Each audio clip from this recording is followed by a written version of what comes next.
Selamat pagi dan salam sejahtera untuk kita semua. Pertama-tama saya mengucapkan salam hormat saya kepada Bapak Heri Medianto Kurniawan SPMM selaku dosen saya pada mata kuliah Ekonomi Internasional. Di sini saya akan menjelaskan mengenai ekonomi internasional, proses terjadinya perdagangan internasional dan proteksi apa yang diberikan terhadap perdagangan internasional.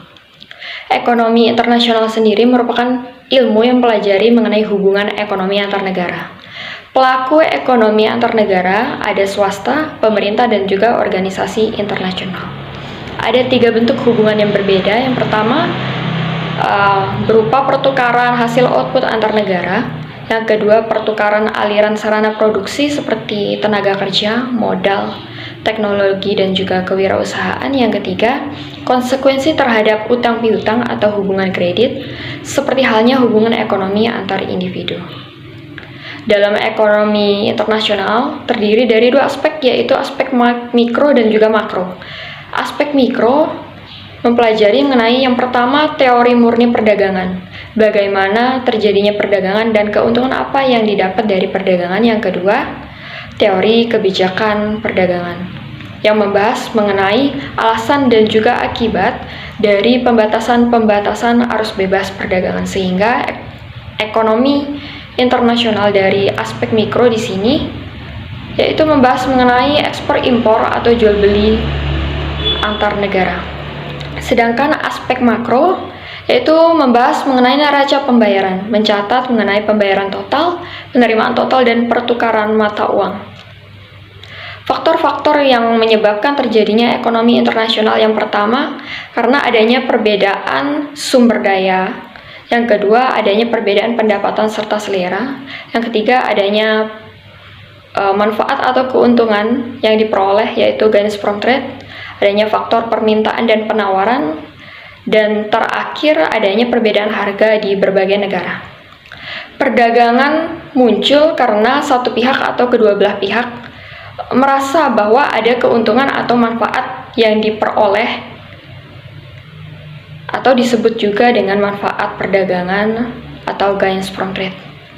Pengertian perdagangan internasional sendiri yaitu transaksi antar negara, seperti halnya Indonesia melakukan hubungan perdagangan dengan luar negeri seperti Singapura, Malaysia, Australia, Amerika, China, dan negara sekitarnya.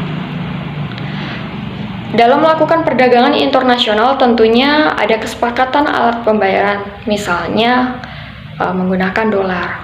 Faktor-faktor yang memicu terjadinya perdagangan internasional sendiri, yang pertama adanya perbedaan faktor produksi, perbedaan sumber daya.